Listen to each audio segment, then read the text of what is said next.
మన ఊళ్ళల్లో మన తాతలు చెప్పిన కథల్లో, మన అమ్మలు భక్తితో చెప్పే మాటల్లో ఆమె కోపం వస్తే ఊరు వణుకుతుంది. ఆమె కరుణ చూపితే ఊరు బతుకుతుంది. అలాంటి శక్తి, అలాంటి దైవం ఉయ్యూరు వీరమ్మ తల్లి. ఈరోజు మనం ఈ వీడియోలో ఉయ్యూరు వీరమ్మ తల్లి చరిత్ర గురించి తెలుసుకుందాం. వీరమ్మ తల్లికి 500 చరిత్ర ఉంది.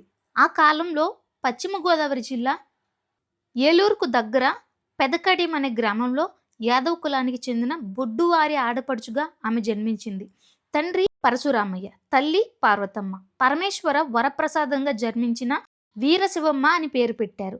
భక్తి శ్రద్ధలతో దైవ చింతనతో పెరిగింది. ఉయ్యూరు గ్రామానికి చెందిన యాదవ దంపతులు పారుపూడి చలమయ్య, చెల్లమ్మల పెద్ద కుమారుడు చింతయ్యతో ఆమె 8వ ఏట జ్యేష్ఠ శుద్ధమ దశమి నాడు పెదకడియంలో ఆమెకు వివాహం చేశారు. కొంతకాలం పుట్టింట్లోనే ఉంది.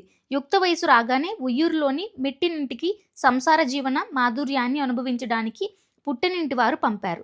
అత్తవారింట్లో అందరి అభిమానాన్ని, ఆదరాన్ని పొందింది వీరమ్మ.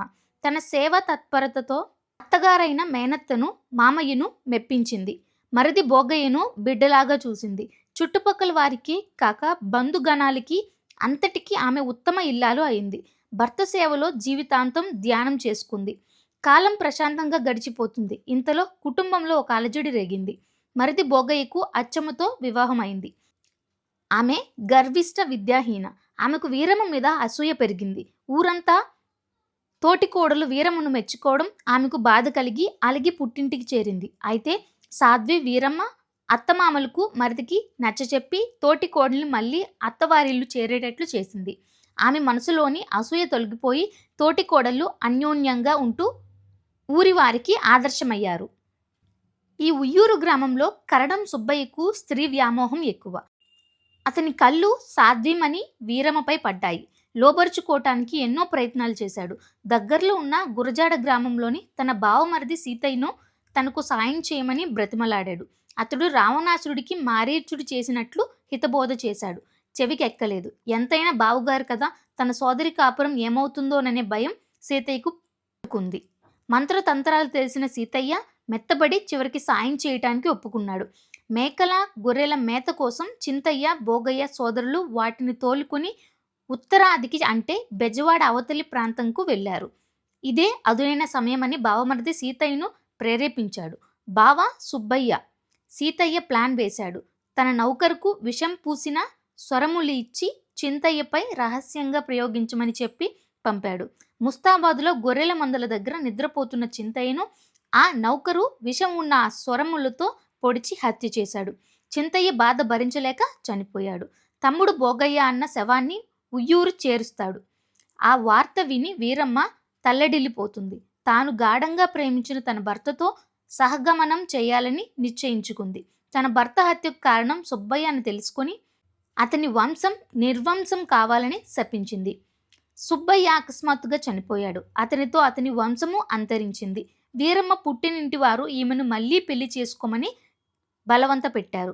ఆమెకు కోపం వచ్చి పుట్టినింటి వారిని కూడా నిర్వంశం కావాలని శాపం పెట్టింది. సతీ సహగమనానికి ఉయ్యూరు జమీందార్ గారు గోల్కొండ నవాబు ప్రతినిధి జిహ్నా సాహెబ్ అంగీకరించారు. వీరమ్మ మహిమలు వెంటనే బయటపడుతూ ఆమె అంటే అందరిలో భక్తి ఏర్పడింది. చింతయ్యకు చితి ఏర్పాటు చేయించారు. వీరమ్మకు అగ్నిగుండం ఏర్పాటైంది. గుండం తవ్వటానికి ఉప్పర్ కులస్తులు ఒప్పుకోకపోతే మాదిగ వారు వచ్చి తవ్వారట. అందుకే సిడిబండి నాడు ఆ కులానికి ప్రాధాన్యత ఏర్పడింది. ముత్తైదువులు పసుపు దంచుతుంటే రోలు పగిలింది. వీరమ్మ తల్లి మోకాలు అడ్డుపెట్టి తాను రోకలిపోతూ వేసింది. ముత్తైదులకు పసుపు కుంకుమలు పంచిపెట్టింది. ఆమె దంచిన రోలు ఇప్పటికీ ఆలయం దగ్గర కనిపిస్తుంది. చింతయ్య చితికి తమ్ముడు బోగయ్య నిప్పు అంటించాడు.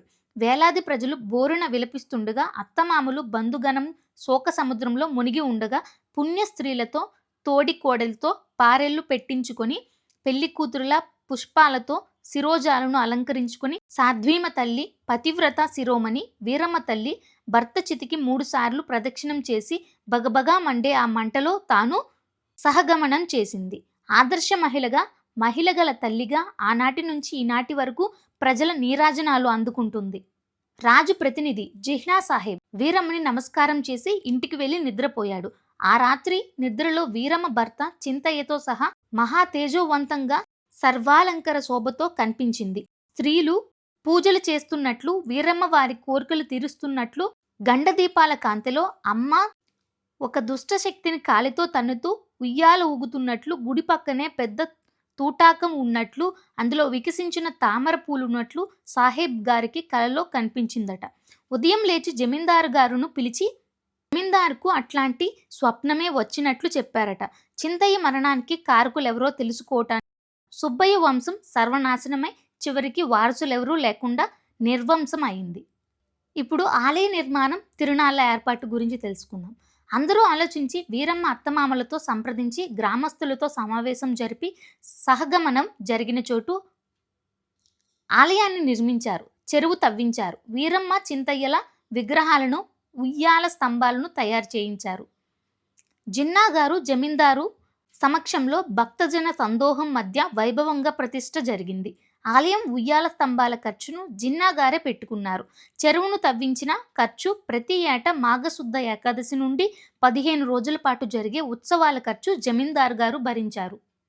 ఆనాటి నుంచి ముందుగా మెట్టినింటి వారు, తర్వాత జిన్నా గారు, రాజుగారు, తర్వాత గ్రామస్తులు అమ్మవారి ఉత్సవాలను ప్రారంభించి కొనసాగించారు. పారుపూడి వంశం వారిని, జమీందారు గారిని, ప్రభుత్వాధికారుల్ని ధర్మకర్తలుగా జిన్నా గారును నియమించారు. అంటే వీరమ్మ తల్లి తిరునాళ్లను ప్రభుత్వ పరంగా నిర్వహించే ఏర్పాటు చేశారన్నమాట. అందుకే నేటికి పోలీసు వారిచ్చే పసుపు, కుంకుమ, చీర, సారెలతో సంబరాలు ప్రారంభించడం ఆనవాయితీగా వస్తుంది. అమ్మవారు ఉయ్యాల ఊగే ప్రదేశంలో ఏ కట్టడము ఉండదు. తన భర్తను హత్య చేయించిన కిరాతకుడు సుబ్బయ్యను కాలితో తన్ని చిరునవ్వి చిందిస్తున్నట్లు ఉయ్యాల ఊగడంలో అంతరార్థం. ఆమె సహగమనం చేసిన 2-3 రోజులకే మాఘశుద్ధ ఏకాదశి రావడం, అదే భీష్మ ఏకాదశి కావడం, ఆ రోజు నుంచే ఉత్సవాలు ప్రారంభించడం జరుగుతుంది. చరిత్ర గర్భంలో కలిసిన వీరమ్మ తల్లి మహిమలు నిత్యనూతనం.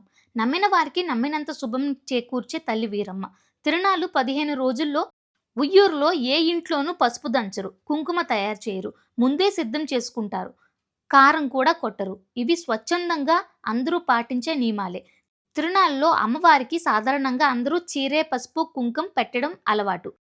అంతేకాక ఆ తర్వాత ఎవరింట్లోనైనా వివాహం లాంటి శుభ సందర్భాలు వచ్చినప్పుడు కూడా చీరే, సారె పెడుతుంటారు. మెట్టినింట్లో ఉన్న అమ్మవారికి అమ్మవారి చీరలు అని ప్రత్యేకంగా అందరికీ అందుబాటునైన ధరలో ప్రతి వస్త్ర దుకాణంలోనూ లభిస్తాయి. ఆమె పవిత్రతను ఇలా తరతరాలుగా పాటిస్తూ నేటికి నిలబెట్టుకుంటున్నారు ఉయ్యూరు పరిసర గ్రామాల వారు. అమ్మవారి ఊరేగింపులో జనరేటర్తో అమర్చే విద్యుత్ బల్బులు శోభ ఆకట్టుకుంటుంది. యాదవ కులస్తులు తిరునాళ్ల రోజులో వివాహాలు చేయరు. పెళ్లి అయిన వాళ్ళు కూడా ఆ పవిత్ర దినాలలో బ్రహ్మచర్యం పాటించి వంశ ప్రతిష్టను నిలబెట్టుకుంటారు. బంధువులను పిలుచుకొని విందు భోజనాలు ఏర్పాటు చేసుకుంటారు. అంతా పెళ్లి శోభలాగా ఉంటుంది. ఇప్పటికీ పారుపొడి వంశస్థులే ఆలయ పూజారులు. ఆలయానికి చాలా ఎకరాల పంట పొలాలున్నాయి. అవన్నీ పూజారులే అనుభవిస్తారు. ఇదే వీరమ్మ తల్లి పుణ్య చరిత్ర. ఈ వీడియో మీకు నచ్చినట్టయితే వీడియోని లైక్ చేసి మరిందరితో షేర్ చేయండి. అలాగే మన ఛానల్ని సబ్స్క్రైబ్ చేయండి. జై వీరమ్మ తల్లి.